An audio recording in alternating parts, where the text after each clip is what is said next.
M Shri ധാരണാപത്രത്തിൽ ഒപ്പിട്ടതിന് പിന്നാലെ SSK ഫണ്ടിന്റെ ആദ്യ ഗഡു സംസ്ഥാനത്തിന് കൈമാറി കേന്ദ്ര സർക്കാർ.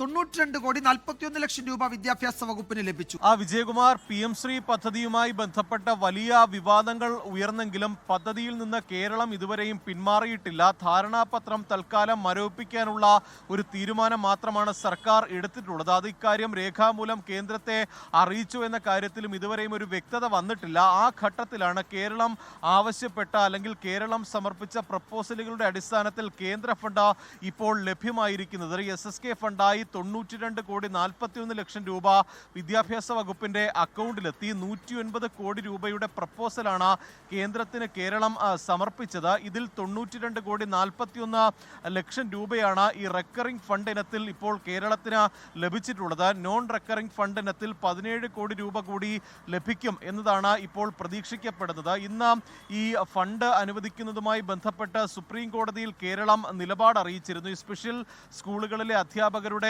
നിയമനം സ്ഥിരപ്പെടുത്തുന്നതുമായി ബന്ധപ്പെട്ടുള്ള ഒരു കേസിനിടെയാണ് ഈ കേന്ദ്രം ഫണ്ട് നൽകുന്നില്ല എന്നുള്ള കാര്യം കേരളം സുപ്രീം കോടതിയെ അറിയിച്ചത്. ഇതിന് പിന്നാലെയാണ് ഈ ഫണ്ട് ഇപ്പോൾ കേന്ദ്രം അനുവദിച്ചിരിക്കുന്നത്. കേരളത്തിന് അർഹതയുള്ള ബാക്കി തുക കൂടി നൽകും എന്നുള്ള ഉറപ്പ് കേന്ദ്ര സർക്കാർ സുപ്രീം കോടതിയിൽ നൽകിയിട്ടുമുണ്ട്. അതുകൊണ്ട് തന്നെ അടുത്ത ഗഡുവും വൈകാതെ തന്നെ സംസ്ഥാനത്തിന് ലഭിക്കും എന്നുള്ള ഒരു പ്രതീക്ഷയാണ് ഉള്ളത്. എന്തായാലും ഈ PM ശ്രീ പദ്ധതിയെ സംബന്ധിച്ച് വലിയ എതിർപ്പ് CPI ഉയർത്തിയിരുന്നു. ആ എതിർപ്പ് ഉയർത്തുന്ന ഘട്ടത്തിൽ കൂടിയാണ് ഈ കേന്ദ്ര ഫണ്ട് ഇപ്പോൾ സംസ്ഥാനത്ത് ലഭിക്കുന്നത് അല്ലെങ്കിൽ വിദ്യാഭ്യാസ വകുപ്പിന് ലഭിക്കുന്നത്. അതുകൊണ്ട്